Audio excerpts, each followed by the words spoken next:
হে everyone, সবাই কেমন আছো? অনেক দিন বাদে তোমাদের সাথে আজকে একটা ভিডিও শেয়ার করছি। আর দিনটা খুব স্পেশাল আমার জন্য। ওই দিন ছিল আমার ছেলের ষষ্ঠী পুজো, 23শে ডিসেম্বর 2024। ঈদের ষষ্ঠী পুজো ছিল ওই দিন।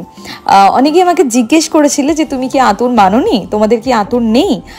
অ্যাকচুয়ালি হয়তো সবটাই আছে, বাট যতটা নিয়ম তো মানুষের জন্যই, আর মানুষেরই বানানো, তো যতটা মানা যায় আমি ততটাই মেনেছিলাম। আর তার বেশি আমি মানিনি, কারণ প্রথম নিউবর্ন ফেজে বাচ্চাদের ইনফেকশনের চান্স অনেক বেশি থাকে। তো সেই কারণে বাইরের মানুষজন বা বাইরের পরিবেশের থেকে বাচ্চাকে ডিটাচ রাখাই ভালো। তো সেরকমভাবে আমি ততটাই মেনেছিলাম। কিন্তু আমি একদম 7 দিনের মাথাতেই, মানে আমার বেবি হওয়ার নেক্সট কিছু দিনের মধ্যেই আমি পার্টি মেকআপ করেছি, আমি ব্রাইডাল করেছি, তো আমি কাজ করেছি।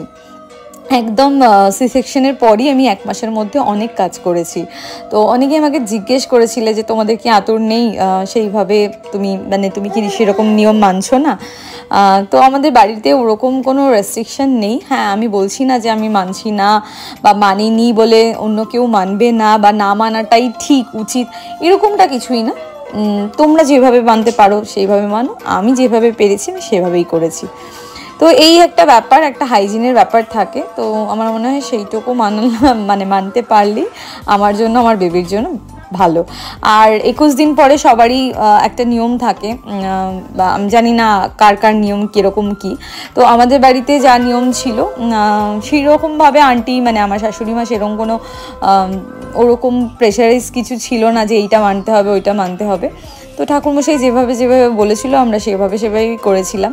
তো দেখলে হৃদের ঠাম একটা কাজললতা দিয়ে পুকুর মতো ঠাকুরমশাই বলেছিল যে এখানে একটা দাগ কাটো, সেটা হচ্ছে পুকুর, আর ওখানে ওকে গড়াগড়ি করতে হবে।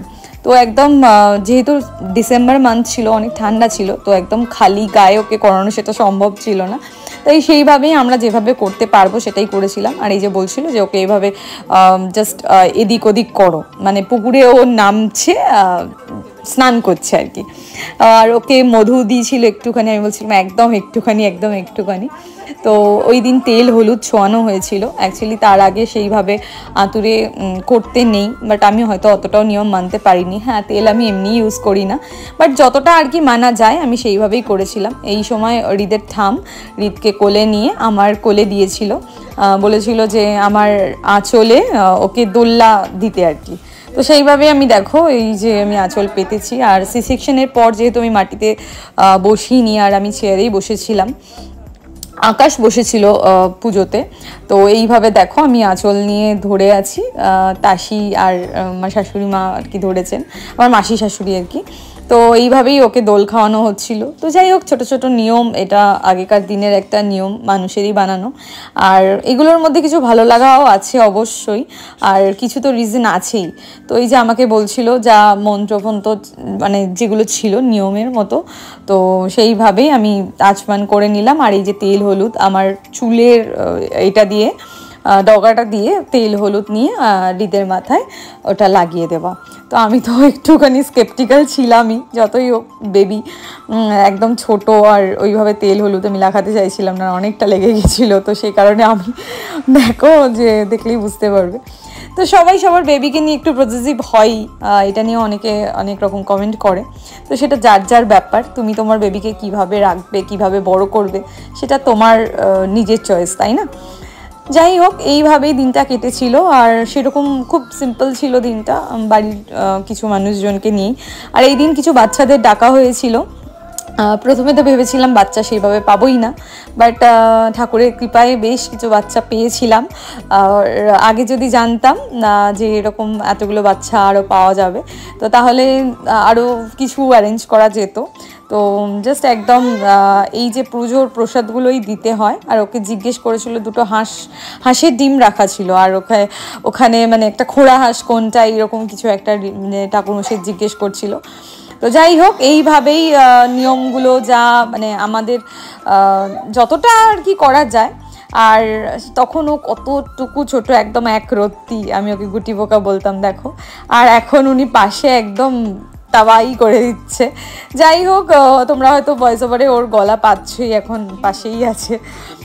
উনিও ভয়েস ওভার দেবেন আর কি, ওনার সেই চেষ্টা। কিছু করার নেই, কারণ এখন উনি সবসময় জেগে থাকে, মোস্ট অফ দ্য টাইম জেগেই থাকে। তো আমি এই করে করে ভয়েস ওভার দিতে পারি না বলে ভিডিওগুলো শেয়ার করা হয় না। আর এই যে কিছু হরির লুটো দেওয়া হয়েছিল একদম তুলসী মঞ্চের কাছে বাতাসা রেখে বাচ্চাদের দেওয়া হয়েছিল, তো এটাও নিয়মের মধ্যেই ছিল তাই। আর এখন ভয়েস ওভার দিতে গেলেই পাশ থেকে উনি চিৎকার শুরু করে দেন, তোমরা একটু মানিয়ে গুছিয়ে নিও। যাই হোক, কারণ এই ভিডিওগুলো আমার কাছে ভীষণ দামি, কারণ ও চোখের নিমেষেই বড় হয়ে যাচ্ছে। তো পরে একটা সময় আমি এই ভিডিওগুলো দেখব আর এই দিনগুলোকেই মনে করব। এটা একটা সুন্দর মেমোরি, আমার একটা সুন্দর লাইফের একটা ভীষণ দামি পার্ট। তো তারপরে আমরা একটু ছবি ভিডিও তুলে নিয়েছিলাম, আর এই ছবিটা হচ্ছে সেটারই একটা পার্ট। তো যাই হোক, ভিডিওটা ভয়েস ওভারটা আমি আর দিলাম না, কারণ তখন কি বলেছিলাম সেই মুহূর্তে।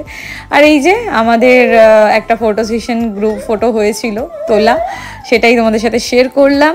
আর ভিডিওটা কেমন লাগলো অবশ্যই তোমরা জানিও, আর তোমাদের কার কী নিয়ম আছে সেটাই অবশ্য আমাদের সাথে শেয়ার করতে পারো।